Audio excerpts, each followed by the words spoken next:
whom I know, Tommy Thompson, who went with me to the house.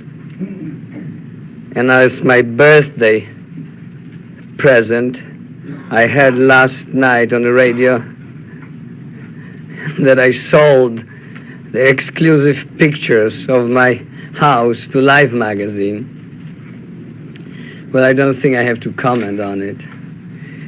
But I don't think that that's going to make my agents rich. I also want to tell you, I can tell you that last few months, as much as last few years I spent with her,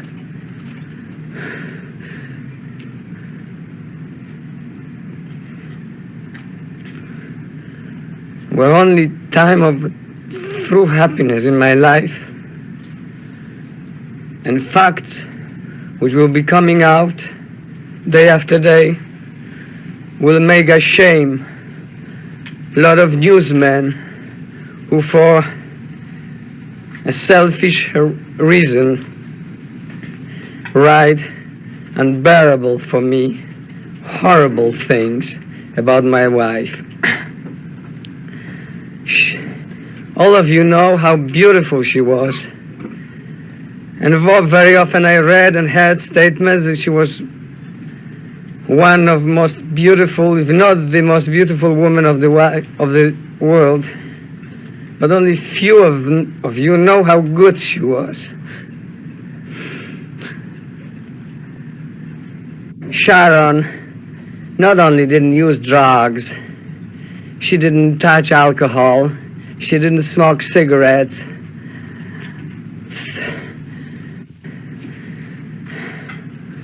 She was vulnerable.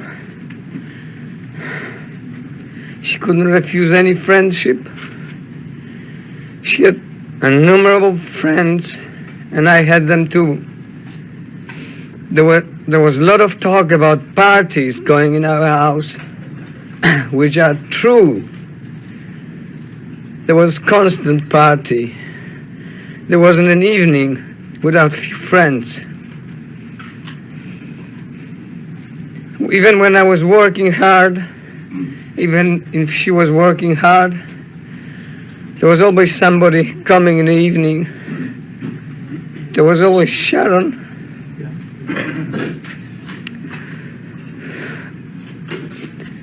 Waiting. I'm sorry, I must stop it for a moment.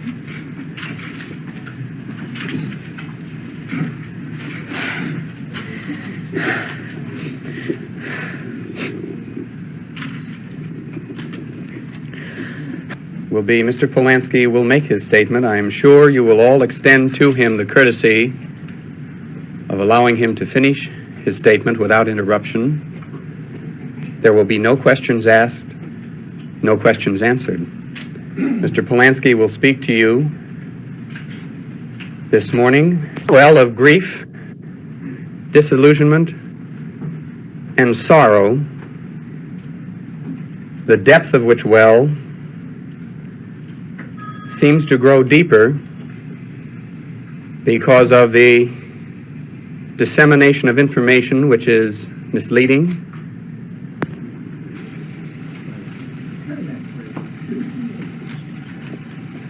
First of all, forgive me if my words will be a little bit incoherent. That's due to a state of my mind and also language which is not mine. Mr. Wolf, who is my attorney, my agent, my public relation people, also a lot of friends who show me the sympathy and the love. They all advised me not to make any statement, and I wasn't going to do it. But I'm leaving Los Angeles now, and firmly, in spite of their advice, I decided to do it last night. Yesterday was my birthday. I was 36. And that makes 22 years that I'm in this show business. So I dealt with a lot of press before, and I read a lot about myself, and never, ever have I answered to any of this. I knew that it was unnecessary. I knew that it never led to anything good. But in this case, it's not my reputation which is in stake, but it's a memory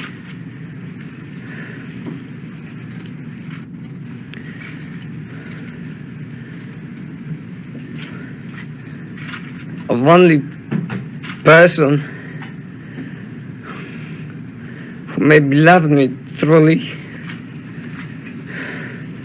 and whose name is being all over papers, mostly foreign press, because I must say that the local press here was somehow more understanding or understandable. Forgive me once again my English. You are certainly curious about my relationship with Sharon within the last few months.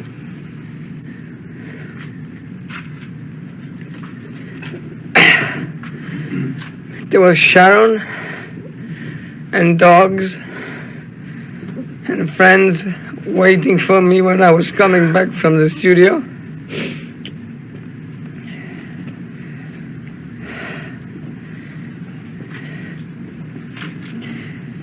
And there were agonies of separation which she could never stand, and which I was always trying to dismiss with laughter and with silly jokes. We left Los Angeles some 4 months ago. We decided this time not to store our personal belongings, which we did so often. We also decided to have somebody to take care of our dog. A friend of mine, a director, was going to stay at the house, but at the same time, I wanted him to stay at the house, and he was going to accept it, but at the same time he rented a house on the beach. And the last evening, before our departure, we had talked with Sharon, and we decided that he was not very keen on staying in this house which we loved so much. And in the very last moment, Wojciech Frykowski, another friend of mine from Poland, said, "I will stay at your house." He said, "I never thought of it," because he had a house on Woodstock, which was mentioned in the papers so often. And I said, "Okay, I leave the house to you." He was a man whom I knew from Poland for a very long time. He was a very kind human being who wanted a success, who had little talent. He went to the film school in Poland and didn't finish it. He worked with me as a production manager. Then I lost sight of him. I saw him once again in Paris when he defected from Poland and was struggling. Only help I could give him at that time was give him some money and some encouragement. Then I saw him in New York when he decided to come to the United States. He was full of good spirit, and he was very optimistic, and he felt that this time he's going to do something. He met the girl, Abigail Folger. I heard of her when I was in New York. I never met her before. Then they arrived to Los Angeles about a year ago, and they lived in that house on Woodstock. They were often guests in our house and our evenings.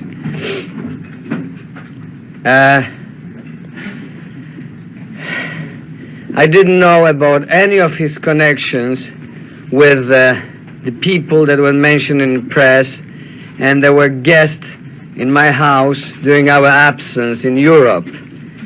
Only one of them I recognized from the pictures that the police showed to me.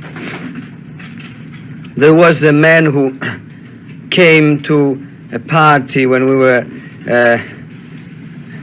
giving the housewarming, and this man was thrown out of the party. He wasn't invited. He was bothering people, and I can't mention his name. I don't remember if it was disclosed or not.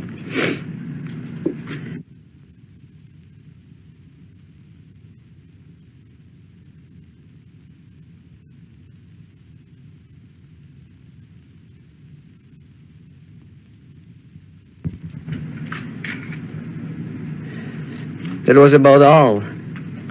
There was no indication of any party that evening, and there wasn't any party that evening. Jay Sebring was our close friend. He very often was coming to our house.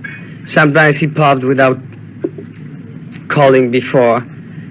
He would just sit down and drink a beer.